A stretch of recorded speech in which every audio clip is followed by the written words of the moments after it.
The Iliad, the Odyssey, and the Aeneid, and the United States Constitution show the cost and resources, the price of death and preparation that goes into preparing for war. These are the three most important effects of war on a country. The Iliad and the Odyssey show the immediate effects in terms of lost manpower, leadership, and social and political stability. The Constitution reflects a clear understanding of the cost of war on a nation and its provision of reasonable means to promote a change without war. After all, the framers of the Constitution had just engaged in a war that involved both civil and foreign challenges, and the effects of the war were obvious to them. The effects of war, as evidenced in each of these items named above, are the subject of this paper. Effects of war are nowhere better illustrated than Homer's Iliad, which is the story of a war fought over Helen, a woman who left her husband, King Menelaus of Sparta, for Paris, a prince of Troy. This produced a 10-year conflict between Sparta and Troy, a war which forced other countries in Greece to take sides and join in the fight in order to maintain strong ties with the political allies. Further, it forced individuals to make personal choices that would not have been necessary in times of peace.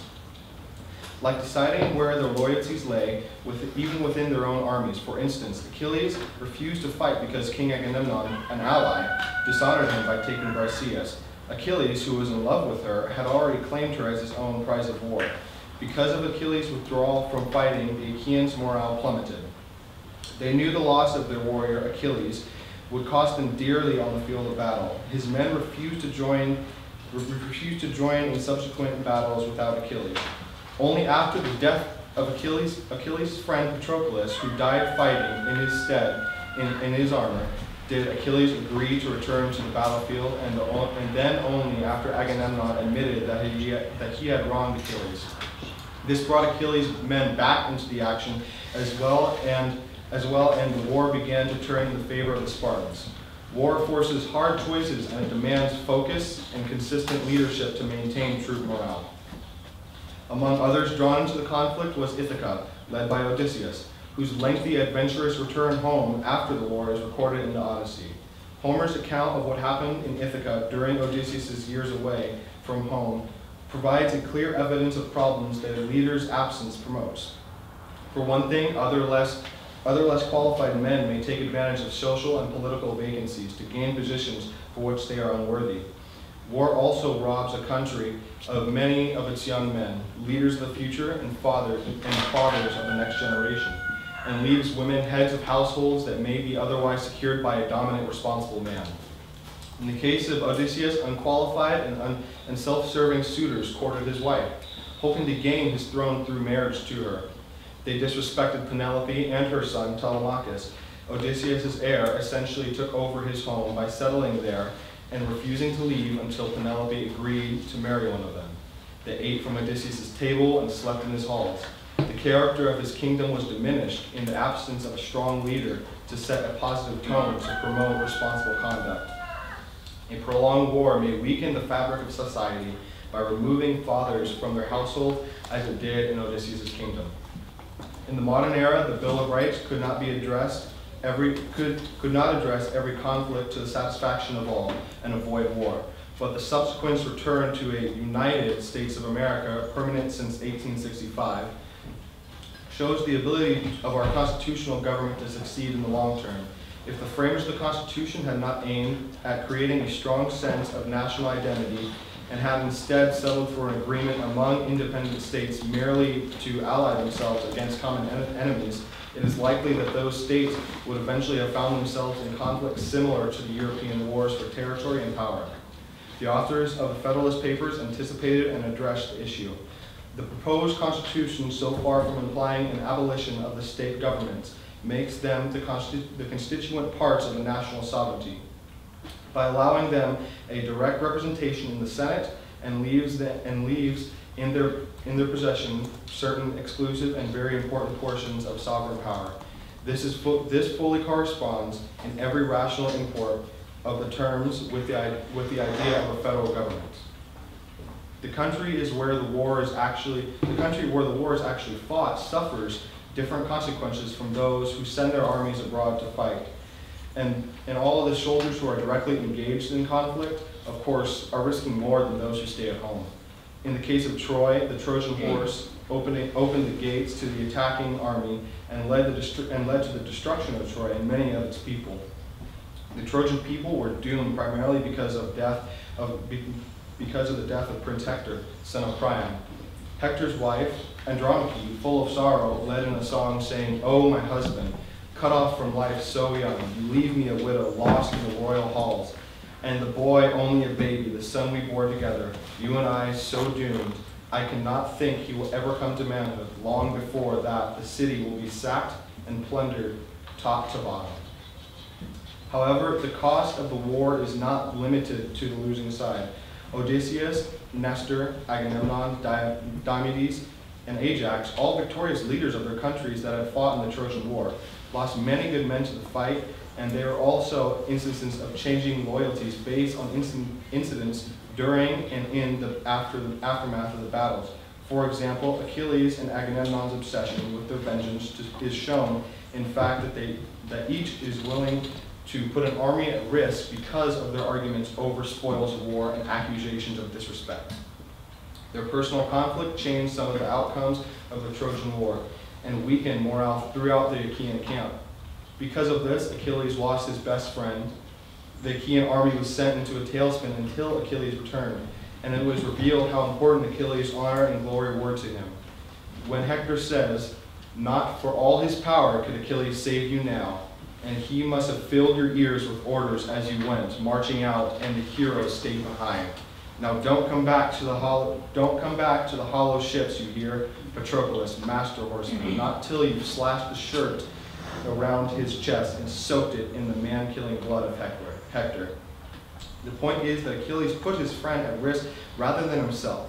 This is insulting and humiliating to Achilles, and his reaction, which is to refuse to fight, handicaps the army.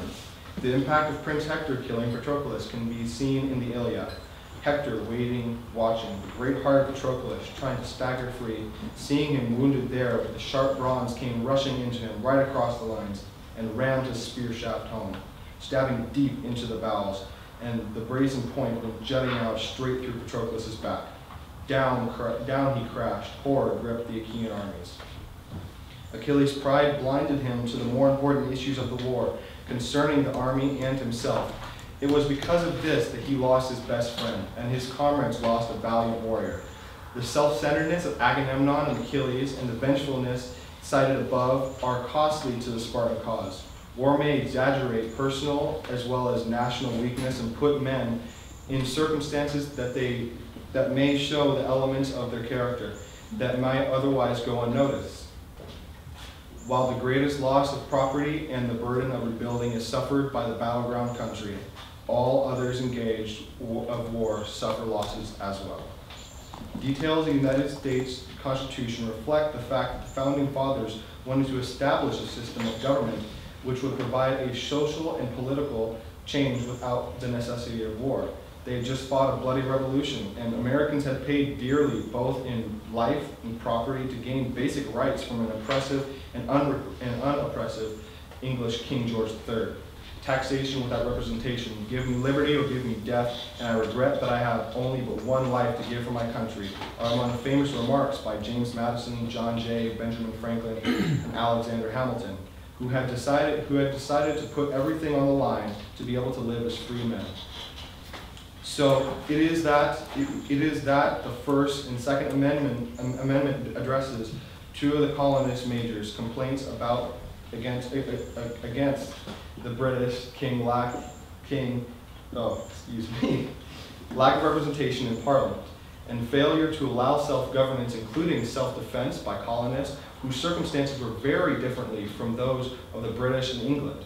The fact that the American Civil War shows that even the Constitution and the states were made responsible for some of the aspects of the government. But the powers of the federal government were to supersede those of the states in specific areas. Given the opportunity to prepare for a united response to aggressors, a nation is wise to make such a preparation. And this was clearly the intent of the framers of the Constitution. Nonetheless, the United States Civil War is a reality that provides ample evidence of the effects of war on a country, despite the fact that restoration and unification occurred in the aftermath, the costs of the Civil War are irrefutable in terms of human loss and loss of property and loss of national productivity. It is estimated 620,000 men lost their lives in the war between the states, and another 476,000 were wounded. Many returned home physically and emotionally scarred for life, and families of those who died often lost their primary provider, the person most responsible for the family's income, making the family a casualty of war too. Further, many lost their property to a war as an advancing armies plundered small farms, villages, and plantations, taking advantage of helpless women and children left to fend for themselves. In some cases, they destroyed anything in their path without regard to the consequences for people who could not fight back and who might then die from starvation and lack of shelter. The physical, mental, and emotional cost of war are undeniable.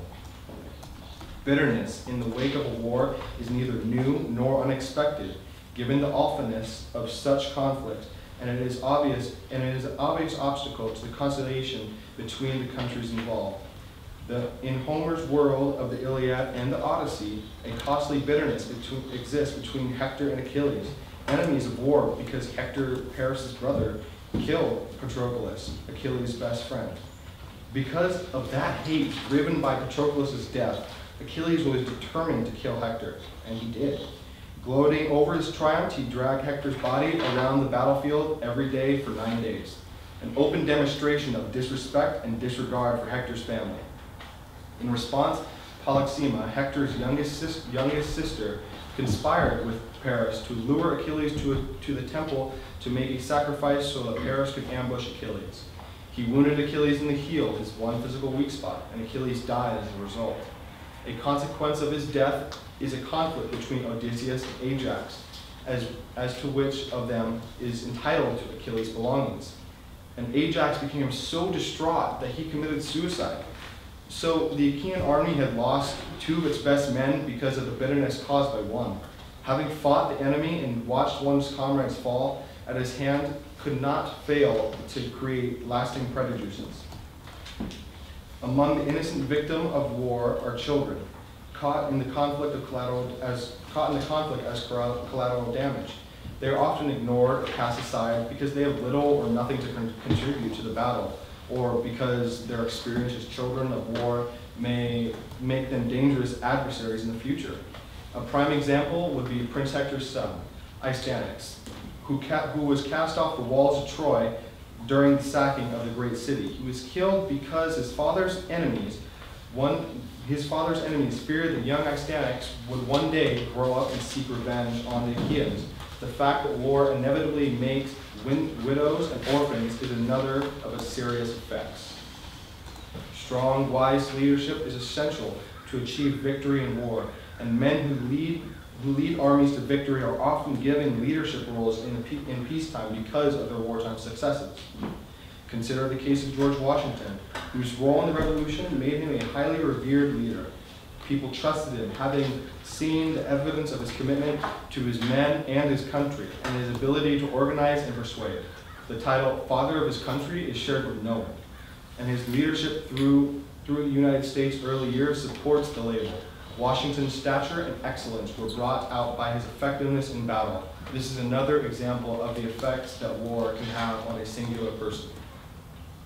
The author of the Federalist Papers had lived through the awfulness of the American Revolution, and they had believed that if the states governed as wholly separate entities, small monarchies might develop within them that would challenge the fabric of a strong nation and result in many wars between the states, which is why Hamilton, Madison, and Jay devoted themselves to writing the Federalist Papers in defense of ratification of the Constitution.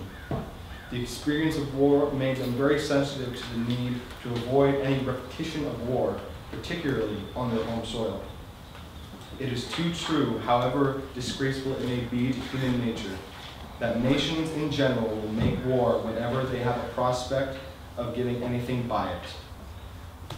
If each state, though its government as separate and wholly sovereign, the likelihood of conflicts was enhanced. Further, if the national government had no troops for the common defense against foreign aggressors, the nation and the states alike would be vulnerable. Madison wrote, "The operations of the federal government will be most extensive and important in times of war and danger. Those are the states in peace and security."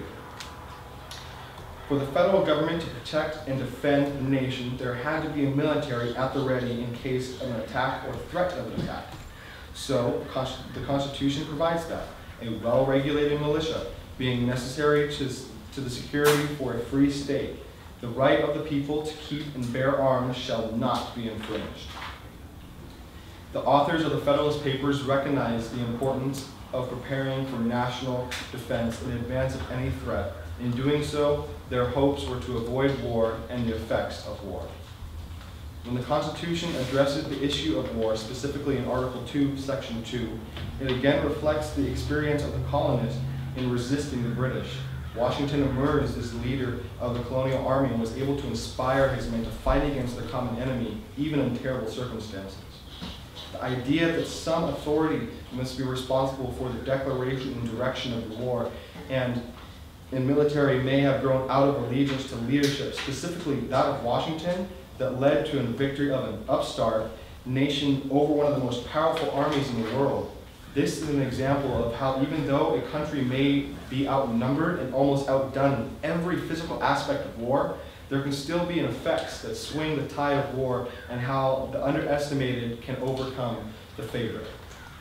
On the other hand, aware of the connection that existed before the war among men like Sam Adams, James Otis, John Adams, Benjamin Franklin, and others, as to whether and when to fight. The framers of the Constitution included protection against a president too anxious to go to war with Article 1, Section 8, which states that only Congress has the power to declare war, grant letter of marque and reprisal, and make rules concerning captures on land and water to raise and support armies. In short, the President may request a declaration of war and strongly advise the Congress to support such a declaration formally and with an appropriate funding to carry it out, but he may not legally engage the country in a declared war without congressional approval. Congress is also responsible, according to Article 1, Section 8, to provide for organizing, arming, and disciplining the militia, and governing such part of them as may be employed in the United States. And the states are expected to train the militia according to the dictates of federal government. Si vis pacem para bellum. If you want peace, prepare for war, was a lesson reinforced by the Revolution, as colonists had to be vigilant and anticipate enemy action to protect their troops and ammunitions and firearms or lose all hope of success. It was the same lesson that the Trojans learned through hard experience and loss when the Achaeans entered their city with the Trojan horse and laid waste to Troy. The people within the walls were unprepared for war, and the Spartans took advantage of that weakness.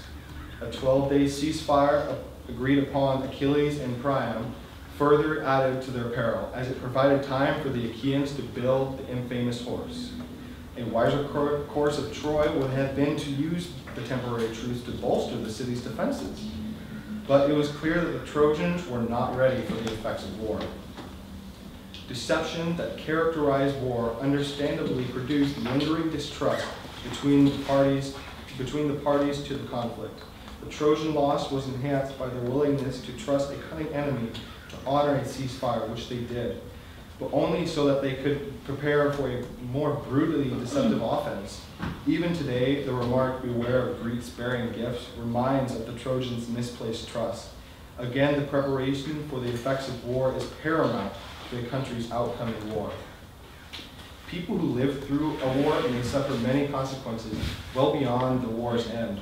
An obvious and unfortunate outcome of the Trojan War is the murder of Hector's infant son, Astyanax, by Neoptolemus, and the taking of the child's mother, Andromache, as a concubine. She later bore Neoptolemus' son, but after the death of Neoptolemus, she returned home and married Helenus, who was a brother from Hector. Hector's death made her the pawn of other men. Hecuba, Hector's mother and Priam's wife, was taken captive by the Achaeans after the Trojan War. Her life was filled with anger and extreme desire for revenge against Polymestor, king of Thrace. Before the war, Priam and Hecuba had sent their youngest son, Polydorus, to Thrace to be with Polymestor, who had married Hecuba's eldest daughter, Elone. But when Polymestor learned that Troy had fallen, he cast Polydorus into the sea. When Hecuba learned of this, she asked King Agamemnon, leader of the Achaean forces, to bring her Polymestor. He agreed. Motivated by his love for Cassandra, another daughter of Hecuba, Polymestor was brought to her along with his two sons. Lured by Hecuba with an offer of gold and jewels, she took the opportunity to gouge out his eyes, leaving him blind. While she was committing this act, she had the other women of Troy kill Polymestor's two sons, who were Hecuba's grandchildren. This is just one strong example of how negatively a war can affect an individual or a family. Another outcome of war is the legacy of its heroes set for a younger generation. In the case of Achilles, his death prompted his son, Neoptolemus, to become a brutal, barbaric murderer. His reverence for his father, a war hero, was matched by his hatred of those responsible of his father's death, and he took it upon himself to personally kill or capture them and the members of their families. He sacked Troy, killed Priam's young son Pelides, and Hector's son Astyanax, and pursued King Priam to his death. His brutal conduct in committing the murders violated Achilles' own principles, as explained by Priam himself to Neoptolemus. Yet Achilles, whose son you falsely claimed to be, was no such enemy to Priam. He respected the supplement's rights and honor, and returned Hector's bloodless corpse to the Sulphur, and sent me home to my kingdom. After the sacking of Troy and killing of Priam, Neoptolemus sailed to the Ephyra Islands and became king after defeating the natives. Neoptolemus' actions during and after the sacking of Troy led to a large success for the son of Achilles. This shows that the younger generation may thrive in particular arenas of battle, sometimes inspired by the heroic reputation of fallen leaders. The costs of war are impossible to measure accurately because they are not merely physical and material, but also social, personal, and political. And they often influence a society for generations. The Iliad, the Odyssey, and the Aeneid represent well some of the political and personal costs of war, while the United States Constitution shows a sensitivity to dangers of war by outlining the specific provisions to avoid war between states while establishing a military arm to provide for a national defense. After all, to look for a continuation in harmony between a number of independent, unconnected sovereignties situated in the same neighborhood would be to disregard the uniform course of human events, and to set at a defiance the accumulated experience of the ages. War exacts a terrible price from both the conquered and the conqueror. So like the Constitution, we must be ready and plan for the effects of war.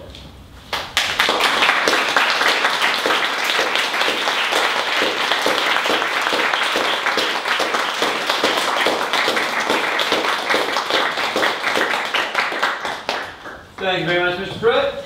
I would like to begin by recounting or bringing back to your memory the argument that was had before Xerxes in going into the Persian War. Astyages and Harpagus were his two counselors, and Astyages argued against going into war, and Harpagus argued for it. And it's very interesting to watch Xerxes go back and forth between these two counselors who look over the effects of war and try to give due consideration to all the complexities of it. Well, Astyages does focus a great deal upon the difficulties of war and the prospects for failure that exist there. And the accusation that it's easy to bring against him is the fact that he's a coward and he does not want to face war because all he can see is the dangers inherent in it. And throughout your paper, that seems to be the primary observation that you have about the difficulties of war and the problems that associate with it and the hardness of it. Even though it sounds a little bit brutal, could we say that the general tenor of this paper is a cowardly paper?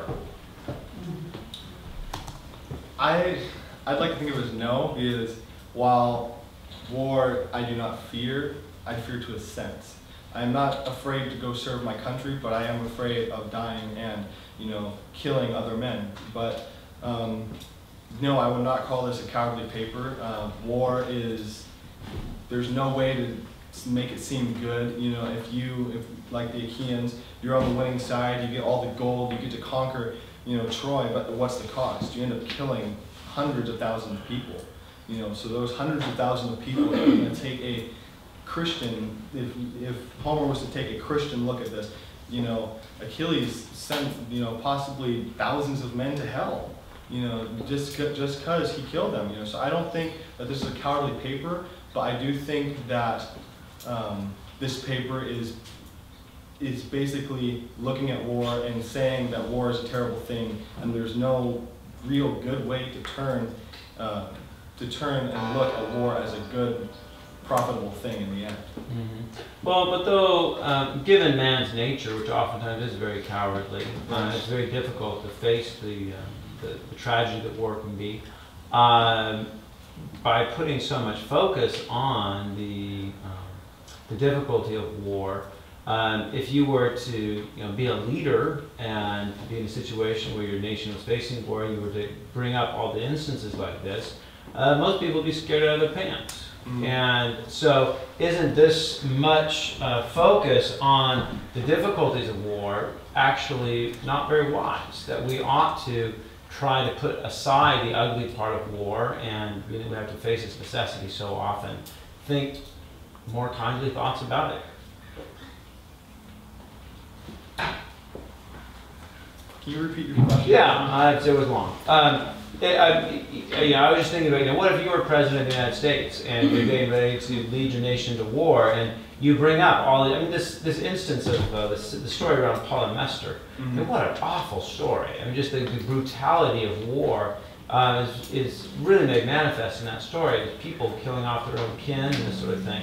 And if you were a leader, a general, president, congressman, you started bringing this stuff up, and your nation was facing the prospect of war, it seems that you're going to turn your citizenry into cowards by bringing up this much information on what happens in war. And so my question is simply, is it looking at this side of war too much for us? We shouldn't look at this side of war, because if we do, we will, basically given human nature, become cowards. Well, I think it's unwise to not look at the ugly side of war. I know Marines who have been in Vietnam, and I'll ask them, how do you deal with killing another person? And they just say, don't think about it. Just let it go. I'm not killing another man, I'm killing the enemy. I'm not killing another soul, I'm just killing something that is trying to oppose me and stop what I'm trying to do.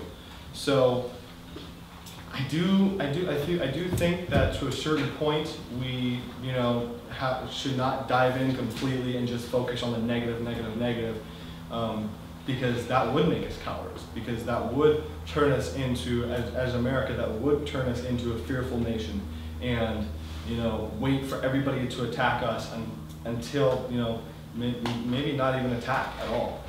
So I do think that if we do not look at the ugly side, we will become cowards. Because if you're training a bunch of Marines and you don't tell them what's going to be out there, you don't tell them you're going to be in hand-to-hand combat, you're going to have to kill people, you're going to have to stab people, you're going to have blood all over you, they're not going to be ready for that, and they're going to they're going to go into shock, and they're going to just not be able to function. They're going to freeze, in the moment of battle. So I do think that we do need to look at the ugly side of war. I don't think we can fully prepare ourselves fully, but I do think that we should look at it as kind of a learning point, and just have some sort of expectation of what's going to come out of war. Mm-hmm.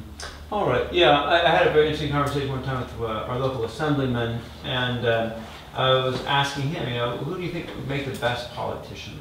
He said, I really think academics would make the best politicians, if they could ever make up a decision. And, you know, academics tend to look at every side of an issue. And it seems like most of the time when you take any issue and you try... They didn't really coincide like I wanted them to. That's very interesting. Yeah, thank you. Dad? There are a lot of themes. There are so many different themes in the different books that you've had to read over the last 5 years that you could have chosen to address in your final paper. I'm curious why you picked this one theme and all the others. What is it about this theme that it connects it to you? Well, as a guy, I'm definitely more war-minded, violence, action, more than you know, love and beauty and all that stuff. You know, that has its place, but I like You should talk to Mackenzie. Yeah. Which one's more important? Well, sorry, yes, Mackenzie Hirsch. Her paper was on war this morning too, so. So yeah, basically, I try to write on a paper topic that I think I can write a good paper on, that I am knowledgeable about, and in some cases I don't think that I'm very knowledgeable about love and beauty and stuff like that. So, yeah. Sophie? So you give the quote from the Constitution that says, you know, basically the Congress has to agree on when to, you know, exactly. And I was wondering how you would justify or not justify, I think it's September 11th, 2012, I believe it was. How would you justify that or not justify it? That's a tough question. Because knowing you, I'm sure you probably agree with it. So just Yeah, I do agree with it. And where do you draw the line in the sand of, you know, listening to the Constitution and then your own judgment of like, okay, you know, thousands of people are about to die, you know, we got to do something. Right. Yeah. Yeah. That's definitely something that, in those kind of instances, I think more or less, if human lives are at risk, especially Americans as our own country, I think that definitely maybe more emotional compared to a more political and, you know, red tape and slow stepping stuff, more emotional, fast, quick paced stuff, answers should be, you know, put into the mix. Then, you know, does that mean that we eliminate the political and the red tape and, you know, going through every step? No, that just means that we have a greater percentage of the more emotional and more emotional decisions than the political and how slow those things go. So, yeah. Riley? You mentioned earlier about how when you've spoken in the past with Marines or someone who's been in a part of a battle at some point, how they said they didn't think about the people that they were killing as another soul. It was a very detached.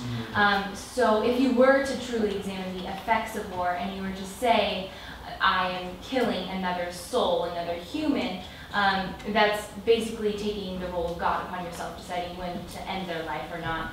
How would you compare the effects of war, or really how would you justify the effects of war with a war in general? Like where do you have the foundation of, okay, this is the necessary evil that we have to go about because of such and such that we're trying to eliminate. This is the effect that it's going to have on other humans and the way that we're relating to them. Well, definitely, you know, in this world we're fallen, so I mean, this world is fallen, so we can't avoid, in war, I don't think there's a way to avoid evil. There is no way to separate, you know, as I was saying, Mr. H, there's no way to separate evil and war. Those two just coincide each other, because in war there's killing. Killing is, you know, breaking one of the commandments, it's a sin.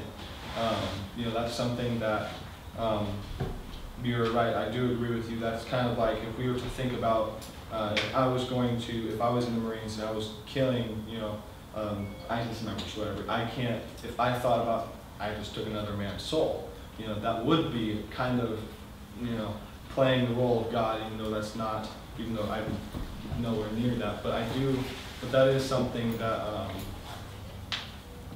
I don't know, I have to think about the question a little bit more, so, yeah.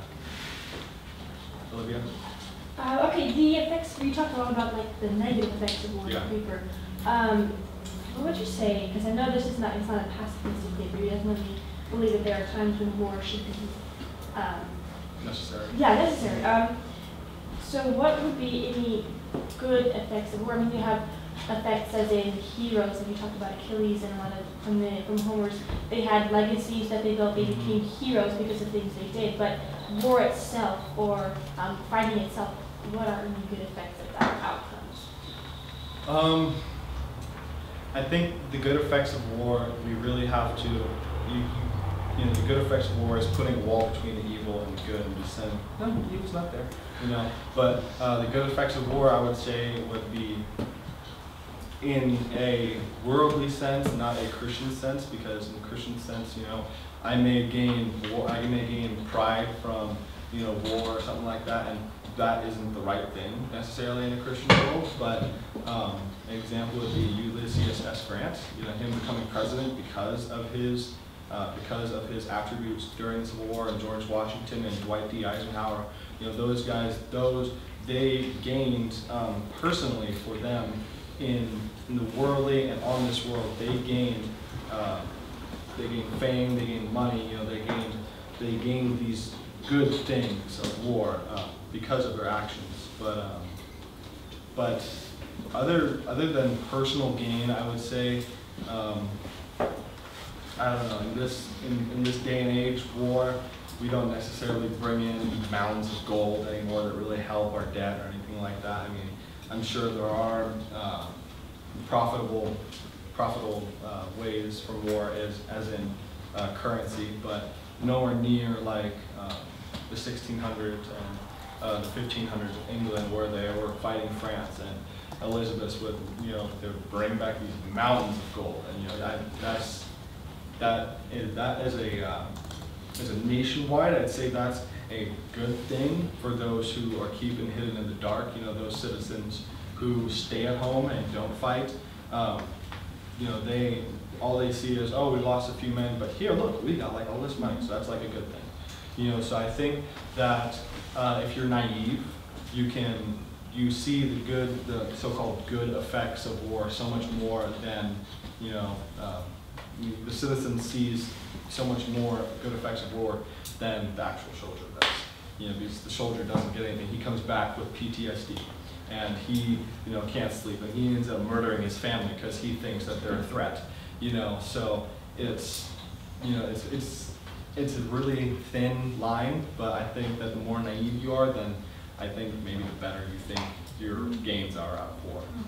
Would peace be a good effective war, you know, and in a more long term? You know, you fight a war to gain longer peace and to have less wartime and peace, right? Would that be a larger effective war? I'd say that's a good effective war, but you know, to consider if we again, if we're just looking inwardly, you know, to our nation, sure, you know, the Afghan war, we supposedly ended that, but you know, we had peace for a short time, but then all of a sudden, you know, what's happening over there? Well, we leveled everything, and you know, we killed thousands of innocents, and well, that is collateral damage of war, and that is the way war works. And I am against the killing of innocents, but you know, sometimes it has to happen. I do think being selfish, peace is a good time for at least one side. You know, because either, you know, both sides have peace, the winner and the loser. One is affected way worse than the victor. So. Close. So while we're talking about the good and bad effects of war, in the Bible, because of our sin nature and fall, it says that death is spread to all men. So we're not peaceable, and everyone's fighting everybody. But in the Bible, it doesn't. God doesn't necessarily punish anyone. As a matter of fact, He encourages and commands people to go to war and wipe out whole nations, even their animals. And then in Revelation, it talks about how, you know, God is going to come back with his armies and he's going to defeat everyone who's on, you know, on the earth and you know, thrown into like a fire. And that is portrayed as a just thing that has to happen. Mm-hmm. So looking at that, is war just, even in the eyes of God, only because of sin? Or, I mean, would God have created war if it was not something that had to be done? And if it didn't have good effects, would God participate in it? If it was a sin, would God even participate or command you to do it? Well, I assume that the people that you're talking about who God commanded to go to war were the Israelites, correct? Yeah. Okay, so those were God's children. Whoever they fought, you know, as far as I can remember, the opposing side was not God's children, because, you know, so God's saying, okay, these creations in the image of me, all of them, including both sides, but my chosen side, you know, I'm going to be on your side, and you're going to go wipe out the rest of them. You know, that's because, I believe that's because our God is a jealous God, and he is a God that offers peace, but is also very powerful and often just can level anything in its path. So I think that that back in the Israelite times, I don't know why God told them to go to war. You know, that'd be foolish of me to try to come up with some irrefutable reason. They'll be like, you know, why he said them to go, why he told them to go to war. But I do think that if we were to look at today, and would God be okay with war just because of the sin, or you know, because that's the way we are? I think that is more of war started as something that God commanded, and I believe, you know, I'd like to assume that in his eyes that was the right thing. But as the world has progressed, and in many ways of sin, I also believe that war has progressed in the way of sin, and that war has turned into something that is just you know, sinful, and is just, you know, sometimes it's right in our heads, but you know, we'll never be able really to know if it's right in God's eyes. I mean, is it right for Christians to go kill Muslims? Is it right for Muslims to kill Christians? I mean, either way, the Christians are committing a sin, and the Muslims are doing their duty, but they're following a false God. You know, so either way, both sides are at fault. But I do think that I don't feel like I should try to come up with an answer of why God, you know, is how God feels, because I have no clue, and it would be stupid of me to try to guess of why he thinks this is that of war, you know, just whatever, you know, whether he cares who our next president is going to be. I don't think, like, I can't comprehend of what God thinks. Now, if I was to look inward and just be selfish, I think, okay, well, God approves war because those people are Christians, and those people who are Christians who get killed, those are martyrs, and those people who aren't, well, that's God saying, oh, you know, it's your time, you know. But I can't really come up with a solid answer to your question. Not any question? Very much. Okay. Rachel? Yeah, so first of all, I found the paper very interesting, and I have a few questions. Okay. This is going to be a long train here. So starting off, back to your point where you said that you can't really separate evil from war, and you brought up one of the commandments, thou shalt not murder, basically. And since in war you have to kill someone, it's violated the Bible. So I have a question, first question, I guess, is murdering someone the same as acting in defense and killing someone? Are we talking as... So someone attacks you and you as kill a- them as- as defense. So me as a Christian, if I killed a non-Christian in defense, or if I just killed someone who I did not know their faith? Well, it doesn't matter if they're Christian or non-Christian, Okay. because you killed them, but if they attack you, and the only way to get them stopping attacking you Is to kill them. is to kill them, is that the same as murdering them? That's an interesting question. That's a hard question. I know, and my instincts would provide that if someone was in my house and trying to kill me, I'm going to try my best to kill them first.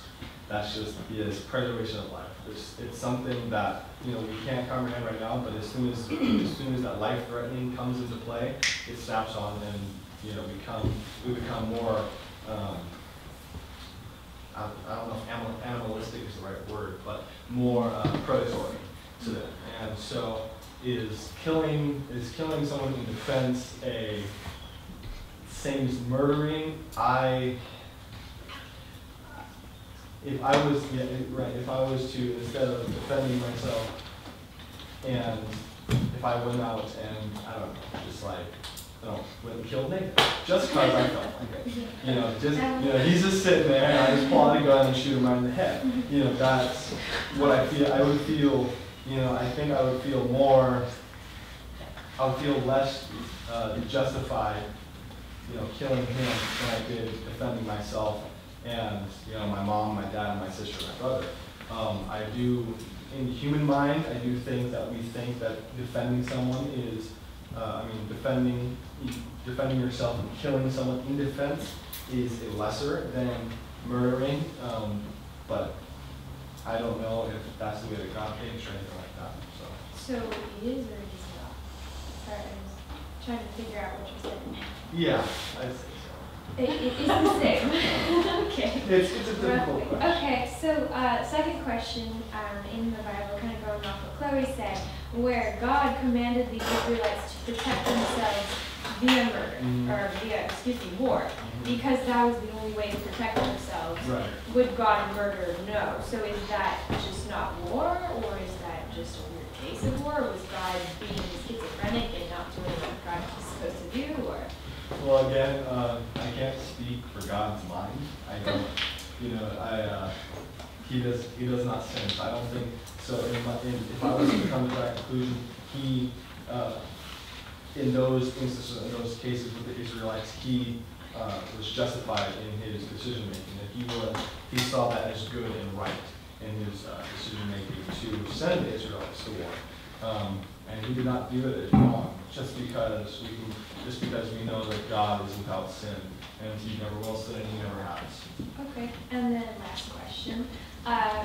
Realistic example in history when Pearl Harbor was attacked, the U.S. was attacked, and that's the main reason why we got involved in World War II at that point. Would you say we should not have gotten involved then, since that would be... No, definitely. We did the right thing in getting involved by law. Okay, what's the distinguishing factor on that then? Well, by someone coming in, primarily the Japanese, by coming in and bombing one of our harbors, our biggest naval base on the West Coast, that is something that is just not okay. Because if we had not retaliated, we would have been viewed at the time. We were viewed as the big guy waiting to come in. But if we had not attacked, we would have viewed as just I think the rest of the world, Japan and Germany, specifically Nazis, but they would have viewed us as a more vulnerable point of attack. Instead, okay, well, we got them once, so let's go try it again. Let's try to go farther inward to California, or let's try the eastern seaboard. Let's try, going up through the Gulf of Mexico. They would be able to involve.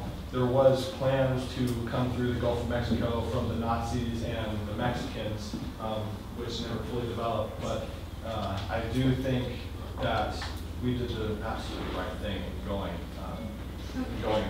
So just to clarify, you're basically saying that in that specific example, war is justified because you're defending ourselves. War is justified because in our minds we think it is, but in the big, if we cut God out of this whole thing and just think of ourselves, I do believe war is justified in those instances because we as humans think that, and we do not go any other way because that's preservation of life, just like the home defense. That's something that we're not going to stand down. We're not just going to lay down and roll. We're going to stand up and we're going to fight back. And that's just how I believe. That's how humans are made. Now, every person has a varying difference of how do you say courage and just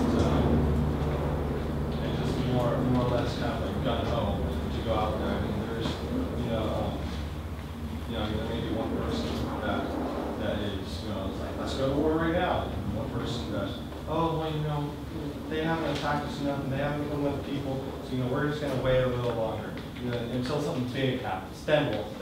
Well, Pearl Harbor was a big thing, so I think everybody at that time, even though I was not around, and, you know, I mean, I'm sure my grandma can answer, but you know, I think everybody wanted to defend, and I think we wanted to go to war because we felt justified, because we felt like we had been backstabbed, and because just because we felt like you know, it's like, how could they do this? How dare they do this to us? You know, and so we're like, okay, well now we're gonna go stop you. You know, so I think that's in our fallen way, and in pride and selfishness and just utter, not power, but more or less just, as in Hectors, with a act and a sense of revenge. I think we do feel justified as humans, excluding God from that answer. Thank you very much, Mr. Pruitt.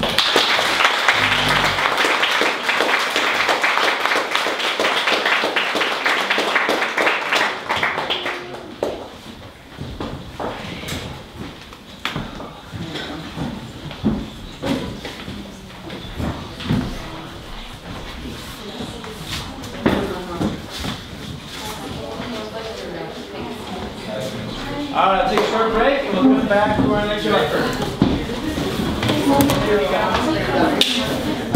I have a concert player.